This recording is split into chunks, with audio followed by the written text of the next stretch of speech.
Hello everyone, welcome back to my channel Physics. So in the CTQ series, today I came with a new question. Let's explore the question.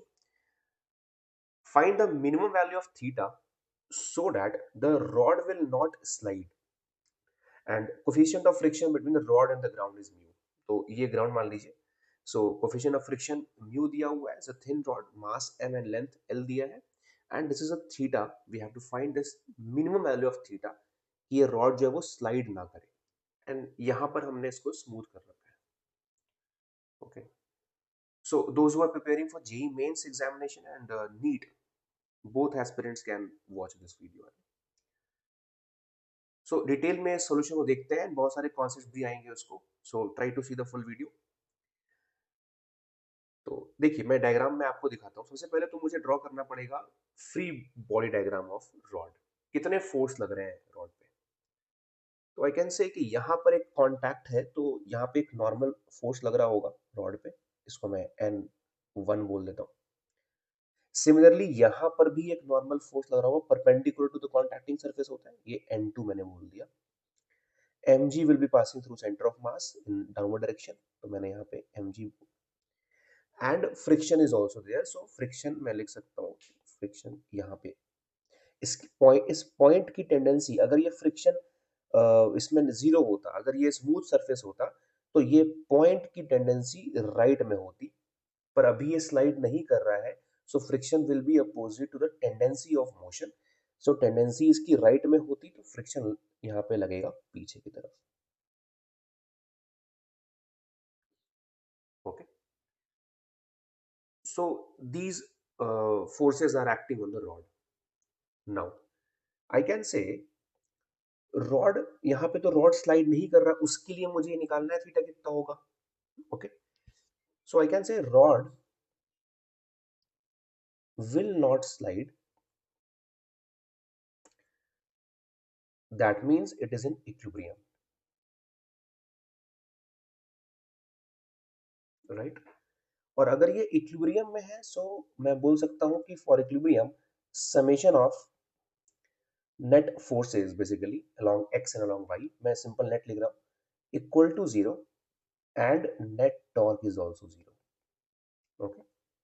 This is a condition, this is a basically हम लोग इसको use करते हैं for the equilibrium conditions के लिए कि net force body में कितना होना चाहिए, जीरो, एंड नेट टॉर्क भी जीरो होना चाहिए. सो मैंने यहाँ पे लिखा है, दिस इज, इसको बोलेंगे हम लोग translational equilibrium.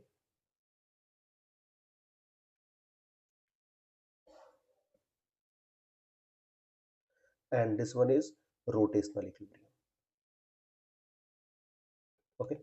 Rotational equilibrium. Now अब आपके मन में आ रहा होगा, सर ये फ्रिक्शन कौन सा लग रहा होगा यहाँ पे. तो मुझे ये मिनिमम थीटा करना है कि ये स्लाइड ना करे. तो मुझे लगता है कि एट मिनिमम थीटा ये फ्रिक्शन बिल्कुल लिमिटिंग तक पहुंच चुका होगा, क्योंकि उससे और कम करूंगा तो बॉडी स्लाइड कर जाएगी, राइट. अभी इस रॉड को जितना मैं वर्टिकल रखूंगा, ये एंगल जितना मैं ऐसे रख रहा हूँ, राइट, इस तरीके से रख रहा हूँ, तो ये टेंडेंसी स्लिप करने की या स्लाइड करने की तब होगी ना, जब ये बिल्कुल इस तरीके से इसका एंगल और कम होता जाए. तो ये और अगर मान लो कि इस थीटा पे ये स्लाइड नहीं कर रहा है, इससे थोड़ा भी अगर कम कर दूंगा, this is minimum theta for which rod is not sliding, इससे और अगर कम करूंगा तो फिर यहाँ पर फ्रिक्शन जो है वो रोक नहीं पाएगा, ये आगे बढ़ जाएगा, स्लिप कर जाएगा. That means for minimum theta, the friction should be what, limiting value. Okay. So let me write here also. at minimum theta, at minimum theta, for which block does not slide, does not slide, तो उस case में friction will reach its maximum value, will reach its maximum value. So now let me write FL, limiting friction. Okay. तो अब मैं इन conditions को use करता हूँ, जो भी एनालिसिस थी मैंने सब एफबी ड्रॉ कर दिया, इक्विलिब्रियम पे क्या जीरो होगा वो सब लिखा, एंड मिनिमम थीटा पे फ्रिक्शन कितना पहुंच कि कौन सा फ्रिक्शन होगा वो मैंने आपको यहाँ तक अभी एक्सप्लेन कर दिया। नाउ कैलकुलेशन पार्ट स्टार्ट करते हैं। दिस इज बेसिकली मैं पहले इसको यूज करूंगा, I will write the equation, फिर इसको यूज करूंगा, I will write the equation. Using all this those equations I can get the value of theta. So अगर मैं नेट फॉर ट्रांसलेशनल इक्विलिब्रियम की बात करूं तो मेरे पास एफ एक्स समेशन जीरो होगा एंड एफ वाई भी होगा। Okay, so if you see the diagram, अगर मैं x में देखूं, सी अगर मैं इसको x में देखूं तो x में ये नॉर्मल n1 है और यहाँ पर फ्रिक्शन fl है। ये दोनों फोर्सेस बराबर होने चाहिए मैग्नीट्यूड वाइज। मैग्नीट्यूड वाइज दोनों वैल्यू बराबर होने चाहिए क्योंकि डायरेक्शन तो उल्टा है, और मॉड अगर इक्वल होगा तो मैं बोल सकता हूँ कि x में जीरो हो जाएगा नेट फोर्स। एंड वर्टिकल में कितना, वर्टिकल में ये mg एंड ये n2 बराबर होने चाहिए mod wise. So let me write these two equations. अगर summation of f x zero है तो I can say N one की वैल्यू कितनी हो जाएगी, this will be equals to f l. And summation of f y अगर zero है तो I will write n two is equals to m g. So मैंने बोला इसको इक्वेशन वन मान लेते हैं and this is equation number two. So from one and two we can say N one की वैल्यू एफ एल, और F L कहां पर है, यहां पर है। एंड लिमिटिंग फ्रिक्शन की वैल्यू कितनी होती है, म्यू इंटू एन। तो यहां पर अगर फ्रिक्शन लग रहा है तो यहां पर कर देना पड़ेगा नॉर्मल, नॉर्मल यहां पर कितना है, n2 है। So I will write mu into n2 is the limiting friction. So mu into n2 and n2 की वैल्यू कितनी है, mg के बराबर है। So I can write n1 is equals to mu times of mg। ठीक है, इसको आगे हम यूज करेंगे तो इसको मैं ब्लॉक कर देता हूं इसको। सो जस्ट इसको ध्यान रखिएगा, n1 हम लोगों ने mu mg निकाला है। नाउ यहां तो हमने क्या यूज किया, translational equilibrium. For rotational equilibrium, for rotational equilibrium, right.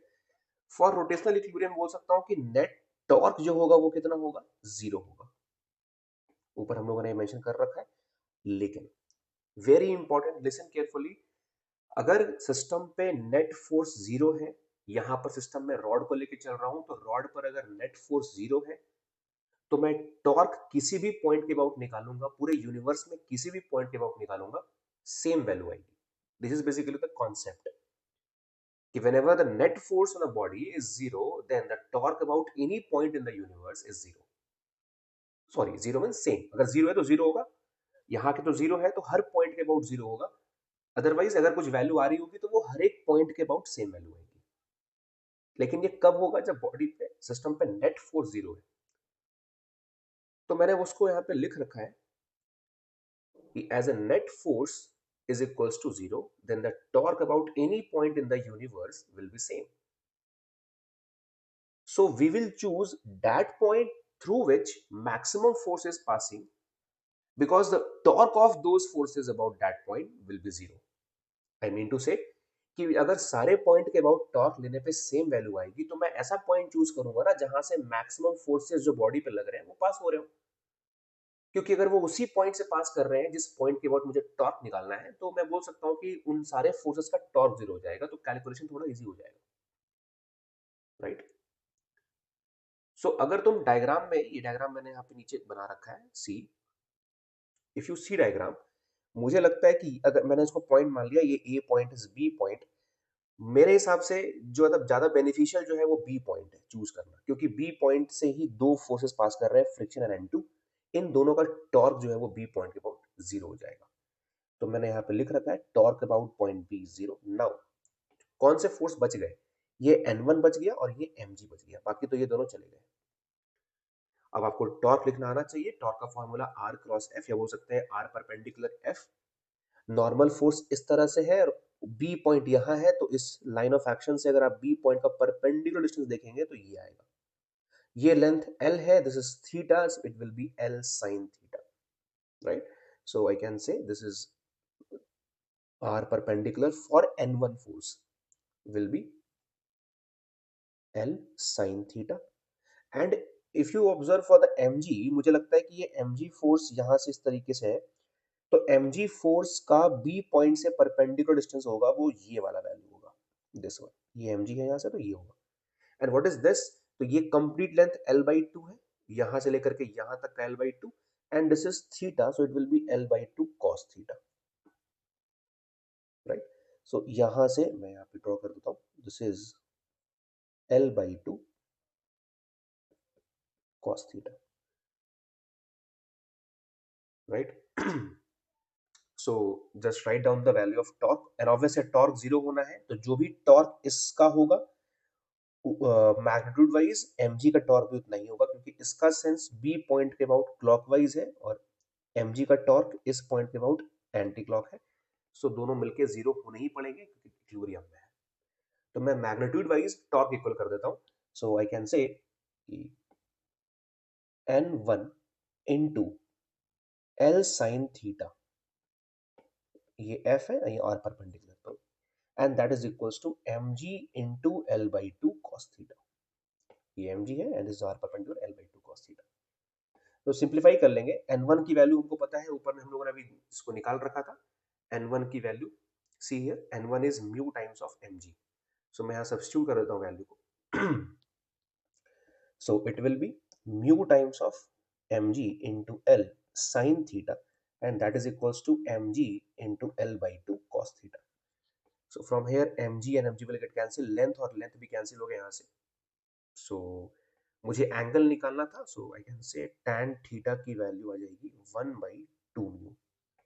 From here you can calculate the value of theta, tan inverse 1/2 mu.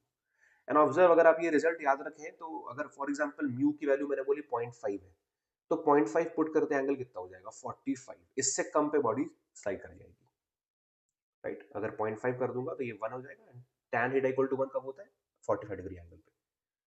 So if you remember this formula, try to remember this formula with the conditions given in the question, right? This was the smooth, right? And यहाँ पे ये friction रखा था, तो ये सब conditions भी आपको ध्यान रखने पड़ते हैं फिजिक्स में।